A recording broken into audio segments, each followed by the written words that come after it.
Rural America, we've got a problem. About 3 out of 10 of us don't have reliable internet. For low-income homes, that number rises, fast approaching 50%.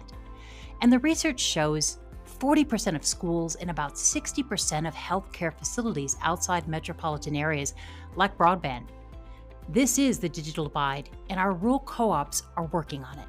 Welcome to Power Plays. I'm Teri Viswanath, your host and lead economist for Power, Energy, and Water CoBank. I'm joined with my co-host and CoBank Managing Director, Tamra Reynolds. Tamra, we've been talking a lot lately about what it means to be a trusted energy advisor, and you reminded me why rural communities formed co-ops in the first place. Hey, Teri. That's right. We discussed that in the late 1930s, electric co-ops were formed to improve the quality of life for rural Americans. Living in rural America was really tough, especially if you think about going through the Great Depression, the Dust Bowl era. It was a challenging time. And those co-ops played a key role back then and still today by providing reliable, affordable access to electricity. In fact, it's in almost every co-op's mission statement. You see parallels today with provisioning rural communities with reliable and affordable broadband access. What's more, as a CoBank banker, you've been working with co-ops for a little bit more than a decade, financing broadband projects in rural communities. So today's program, for me at least, feels a little bit like a day in the life of a CoBank relationship manager, where we're evaluating business plans and financial models with co-ops who want to extend broadband internet to rural communities. Rural broadband solutions require some creativity and cooperation, similar to what it took during the 30s era for rural electrification. But there's no doubt that the community economic impact is just as, if not maybe more impactful today with broadband. In fact, a Purdue University study showed that for every dollar invested in broadband, nearly $4 came back to the local economy.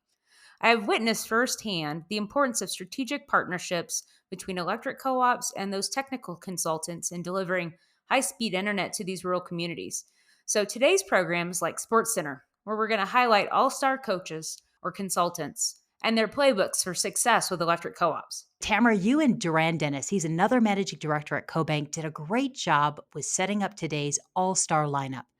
We'll start our conversation with Carl Meyerhoefer. He's a senior vice president of business development at Conexon. That organization was founded by an electric co-op broadband pioneer. And then we're going to continue the journey with Bennett. He's a vice president of broadband development for NRTC. And finally, we'll finish off with TWN Communications CEO Colin Wood. He's an important co-op partner providing internet services to our rural communities for more than 20 years. Here's that conversation with Carl. We're here with Carl Meyerhoefer, SVP of Business Development with Conexon. Hey, Carl. Thanks for joining us. Thank you for having me. Carl, could you give us a little background about Conexon and where you are today in terms of your market share with the electric cooperative industry? Absolutely. Thanks for asking. We are currently working with about, I would say, 65 or so electric cooperatives building out networks, and we're probably deploying right now about 1,000 miles of fiber a week. So very significant amount of network being built throughout rural America today. The company was founded by Randy Clint, who was a general manager at Como Electric. And Randy at Como was one of the first organizations, electric cooperative organizations, to build out a fiber network to 100% of the membership and do that without any government subsidy. And in order to do that, Randy had to innovate and look for the most cost-effective way to build out fiber into these very rural areas, and down to a density level kind of unheard of in the past, below 8 meters per mile. How are those 65 projects performing? If you had to sort of summarize the co-ops out there that are doing this work, financially, from a member perspective, how are the projects doing? Sure, a great question. I would say that if you talk to the CEOs or general managers of those cooperatives, they've had an extremely positive experience, whether that's from a financial standpoint in terms of meeting or exceeding the business plan projections that we worked with them on. But really, when it comes to the feedback that they're getting from their membership, off the charts positive. I mean, they said it has really transformed the relationship that they've had with their membership, all in a positive way. They have members kind of chasing trucks down the street, asking when service is going to become available. They get these phenomenal stories about how this broadband service is changing the lives of their members in terms of their ability to be able to work from home, take remote jobs, start new businesses, be able to connect with family members that are distant from them. So there's just a tremendous number of positive, feel-good stories associated with the deployment that even goes well beyond the success they're having financially.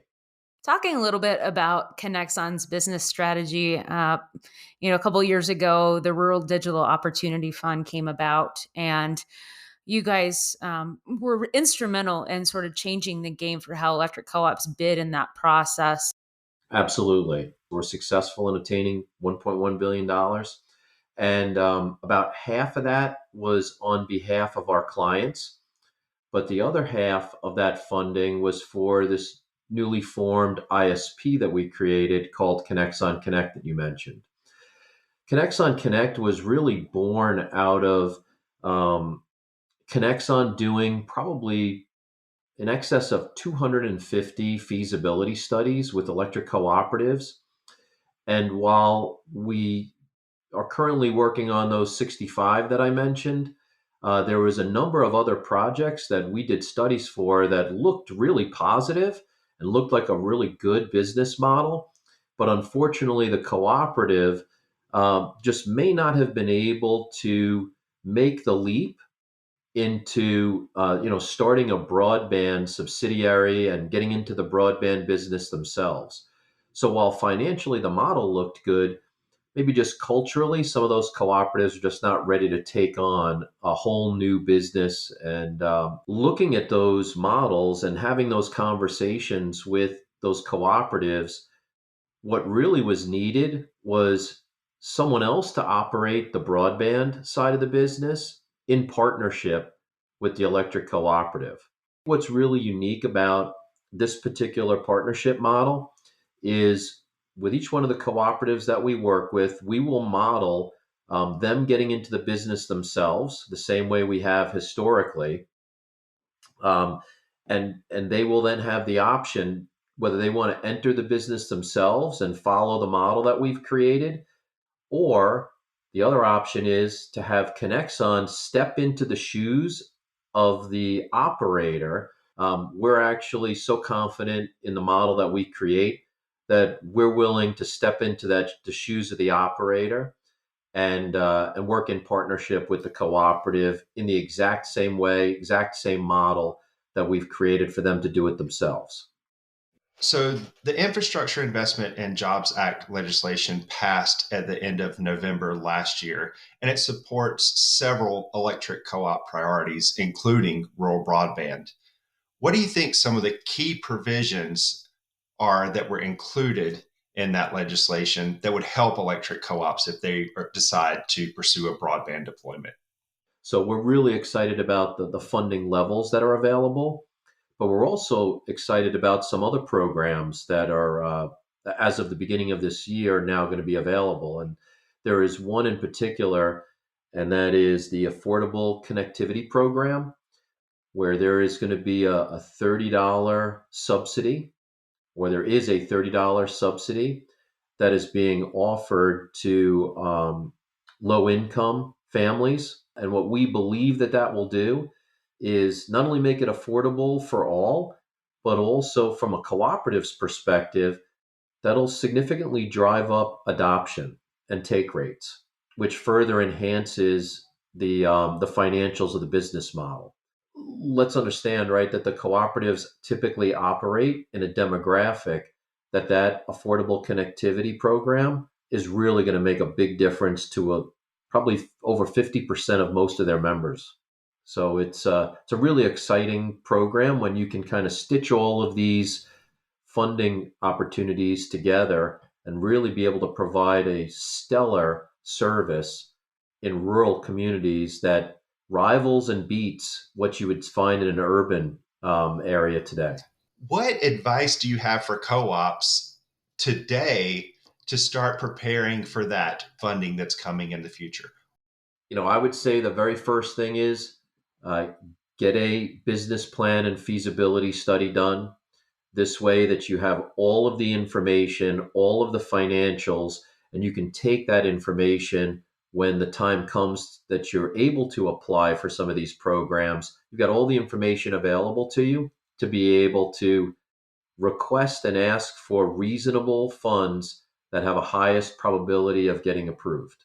Be ready, because what we think is going to happen is these programs are going to get solidified, the funding's going to become available, and then you got to act quickly. Carl, that's great advice. I think being prepared and being ahead of the game is definitely the way to succeed in this industry. Carl, we appreciate your time today. Very insightful information about Conexon and what you guys are doing, as well as how well your projects are succeeding. And we're happy to see that. Thanks again for your time. Well, thank you very much for inviting me on the show here, and also really enjoy working with CoBank as a partner as well. We'll be right back. Electric co-ops are leading the charge to bring broadband to rural communities across the U.S. CoBank offers competitive terms, pricing, and the expertise you need from a financial partner to make your project successful. Call your CoBank relationship manager today for more information about financing rural broadband. Welcome back. Teri, I never lose sight of our mission and the importance of doing our due diligence on projects so we can help cooperatives achieve financial success in rural communities. Carl speaks to the fact that there are so many feel-good stories about closing the digital divide. For example, addressing the disparity for education access on what researchers call the homework gap. The difference between school-age children who have access to high-speed internet at home and those who don't. That's right. Do you remember the conversation we had with Luis Reyes from Kit Carson last year? He talked about how the past 2 years and the need to work from home for his members really surfaced the importance of broadband for his community. A similar story from Ozarks Electric in Arkansas emerged during the pandemic when they partnered with a local school district to create a fiber to bus, and they built out Wi-Fi hotspots in their rural community for expanded student broadband access. Clearly, we see the importance of accelerating the pace of access, but these community commitments are truly generational investments. It's important to make sure that they are financially feasible for the long haul. How can we build the local expertise for sustainability in our communities? We sat down with NRTC's Aaron Bennett to figure that out, and here's what he had to say. We are joined today by Aaron Bennett. You are the Vice President of Broadband Development for NRTC, so welcome. Thank you. Why don't you start by telling us a little bit about NRTC and what you guys do? So NRTC is a national cooperative. We're basically owned by the electric cooperatives and telephone cooperatives throughout the country. So much like our cooperative members, we exist to serve them. The way we do that best is technology advice. Maybe talk a little bit about one of the projects that NRTC is working on. What kind of projects is NRTC having success with? All types. We do have hybrid fiber fixed wireless projects that have been very successful in Kansas and Minnesota. We've got fiber projects in Texas. I'm going to forget people, but so in Texas, we've got a project that's well exceeding their take rate goals. Down in Mississippi, in Alabama, all throughout Indiana. I mean, lots of successful projects. We don't have any projects that have actually not achieved their financial goals when they're more than 2 years into it. So it's nice to see it. How did NRTC get started in the broadband space? How has that evolved over time? So what we're seeing a lot more today is partnerships between electric companies and telephone companies. Talk a little bit about what co-ops who are thinking about a broadband deployment should consider in terms of a partnership. I think the biggest key is to have clear roles and responsibilities lined out from the very beginning. The electric co-op, again, relying on their strength, is very good at maintaining cables on poles and maintaining that plant over decades. Providing 24/7 customer service, talking broadband to customers, that's what the telephone companies do. And they do that in their sleep. They do that when the electric co-ops are sleeping, So I think just rely on each other's strengths. The electric co-ops also have the innate ability to manage longer-term assets better as well. So if the fiber itself is a 30-year asset and you're putting all of that on the electric co-op's books, it makes it much easier for the telephone companies to make the money they need to make to provide a high-quality service. And I think that leads us to, most of our member experience is actually really great with their electric co-ops. And so there's a benefit that you already have a reputational benefit with our co-ops coming in and providing these services. And I think maybe the challenge being to keep the same level of reliability with this new service, right? Yeah, exactly right. I think it goes beyond just customer service. The electric co-ops have been known for decades to leave no member behind. It isn't a debate of whether or not I'm going to be able to get service from my electric co-op. They're going to get it to me. Even if there's some aid to construction or something, they're going to make it happen. So having faith in your local electric co-op to be able to make good infrastructure decisions as we go, I think that's where the comfort comes from the members in these rural areas. So that lends itself to sort of a conversation about the evolution of providing service. Co-ops have traditionally been known for providing ubiquitous service to their members. So every member gets the same service. Very early on, a lot of cooperatives were deploying hybrid solutions for their broadband projects, where there was certainly a fixed wireless portion of the project and then a pure fiber portion of the project. How has the government funding programs that are out there now really shifted that? And is there more emphasis now on fiber than there was before as a result of the programs? There is, but it's kind of a double-edged sword. So you're exactly right. A lot of our feasibility studies 5 years ago were hybrid fiber fixed wireless feasibility studies where we can take fiber all the way down to 5 homes per linear mile of density, even 4 homes in some cases, and really dig deep and take fiber as low as you can, but then you're going to have to fill in with some fixed wireless where it just doesn't make any financial sense to bring in fiber. So now, in the past year or so, a lot of those studies are being flipped on their head, saying, okay, so now how much grant money do I need in order to make that lower density area make sense instead of using multiple technologies? And that can work, but then you end up with more demand. And as you can see with all our supply chain management issues, the price of materials and things are coming up on fiber. And so it's sort of we're kind of pushing on things and pulling, and we'll see. But I think fixed wireless is still going to have a role in the future. So as you approach, the priorities over the next 3 years for your organization on addressing this, what might they look like? What are they?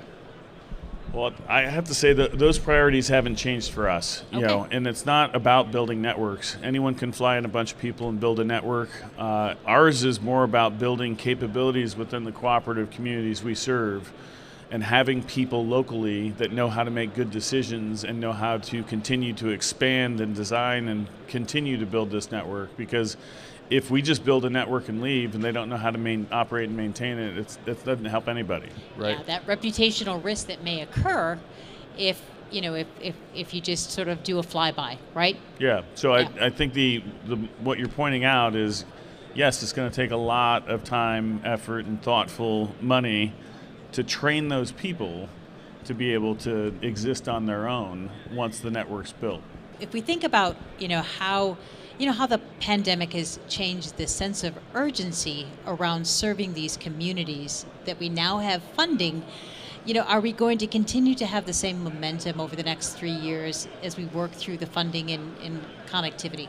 I think so. I mean, it's not just the funding being available, but we have a ton of co-ops that have forged the way 10, 15 years ago. This current wave of co-ops that are finding success in the same area, it's just more proof that pretty much all of these guys can do this. You need to find yourself in the right space, though. I mean, your electric work plan is obviously your priority, and if there isn't space in your work plan to take on another project, these broadband projects, by the way, they're generational decisions. I mean, in most cases, you're going to double the asset base of the electric co-op by rolling out a fiber plant, and that's a big decision. So the fact that people are taking their time and being thoughtful about this, that's not a surprise at all. Well, that's great. Well, thank you so much, Aaron. I appreciate that your time. It's great for you to have you on our Power Plays podcast program, and really enjoyed the visit. Thank you. Tamra, Aaron makes this critical point that their focus is more about building capabilities within the cooperative, having people locally know how to make good decisions and how to continue to expand and design local networks. Because if NRTC just applies their technical expertise in building out the network, only half of the job gets done. That expression, give a man a fish and you feed him for a day, teach a man to fish and you feed him for a lifetime, really rings true here. The conversations with Carl and Aaron both talked about the forthcoming federal funding.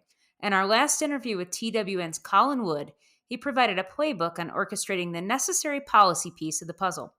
You know, building momentum toward a community-based broadband solution sort of feels like building a political campaign. Colin stresses the importance of defining upfront what the carrier co-op political partnership should look like, and the need that relationship be well articulated to get these projects to the finish line. And I like the way that Colin presents his coordination. Have a listen.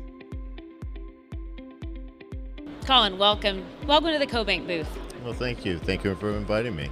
Why don't you give us a little background for those that don't know about TWN? Give us a little background about your company. So our company started off in the communications world, primarily in long-distance voice services back in the 1980s. And in the 1990s, not only did we move forward with a lot of different products and services beyond traditional long-distance voice, we began to work with electric cooperatives and partnership programs in which we together were the communication provider and the co-op was basically the market arm, if you will. Over time, it's become more and more of a true partnership where we today do a lot of work with electrical cooperatives to get broadband services to members, utilizing every tool possible. And that includes assisting co-ops with financing. So we pay for part of the capital of the project build. We also have a lot of platforms that have been developed over time, which includes all the network monitoring management, et cetera, as well as design services. So essentially, the deeper that you get into some of these projects, it requires greater contractual recognition of who does exactly what, to make sure that everyone's role is pretty clear and to also make sure that goals are aligned. And that's proven to be very successful. So we've seen over time that co-ops very early started doing these projects somewhat on their own. But more recently, we've seen a trend where co-ops are pursuing a partnership model. Can you talk a little bit about the way you approach that partnership model and how that benefits electric co-ops and maybe some of the challenges that come along with the partnership model? What we're trying to do is ensure that both organizations have a common set of goals. When you've got common goals, then regardless of the technology or how complicated these things are to actually deploy and properly operate, if you have common goals, it's going to be a winner because everybody has risk and responsibility and the desire for a positive outcome. So switching gears a little bit, let's talk about funding. We know that the Infrastructure Investment and Jobs Act legislation was recently passed. How has that changed your approach to deploying broadband? How has that supported your business model in working with electric cooperatives? And overall, just how does that change the landscape for broadband in rural America? From our perspective, we've really ramped up our technical support team to be able to do grant writing, to be able to reach out and work with the political entities that are really a very, very important part of this process. Make sure that your political partners are fully embraced and engaged and helpful insofar as defining what the carrier co-op political partnership may look like, and is well articulated. One of the other things is to ensure at the state level that you have time right now to start to tackle things like ensuring you've got enabling legislation for things such as right-of-ways, to ensure that issues don't arise insofar as what was an energy right-of-way but can now be used for communications. If you have oversight insofar as regulatory authorities to be able to enter into projects like this, which also may have funding requirements that go beyond grants, may require borrowing and that type of thing, to ensure that your state regulators are supportive of it. So you're clearing as many of these things as possible ahead of time. We're also assisting in entities such as co-ops doing studies right now. So doing the initial feasibility level design work, getting bills of material prepared for them, preparing studies that show appropriate grant levels to have the dynamic, if you will, of the kinds of speeds that are going to be necessary these networks to deliver, and have that ready to go at a point in time when the notice of funding opportunities begin to be made available. And everyone needs to think in terms of having a network that's going to be able to capably deliver the speeds that are going to make you eligible for the funding opportunity.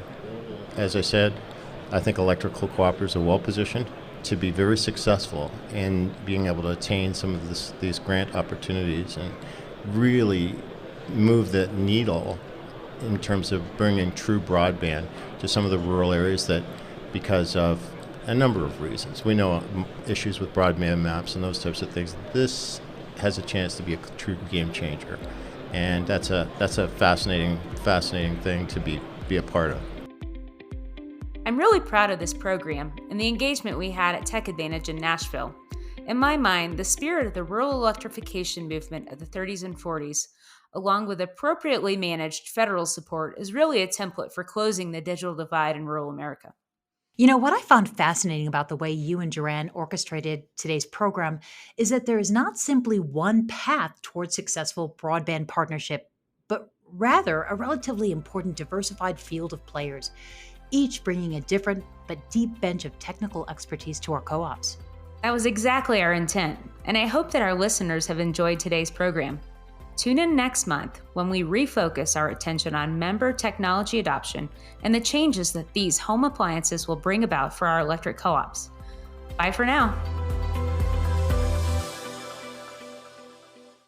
The information provided in this podcast is not intended to be investment, tax, or legal advice and should not be relied upon by listeners for such purposes. The information contained in this podcast has been compiled from what CoBank regards as reliable sources. However, CoBank does not make any representation or warranty regarding the content and disclaims any responsibility for the information, materials, third-party opinions, and data included in this podcast. In no event will CoBank be liable for any decision made or actions taken by any person or persons relying on the information contained in this podcast.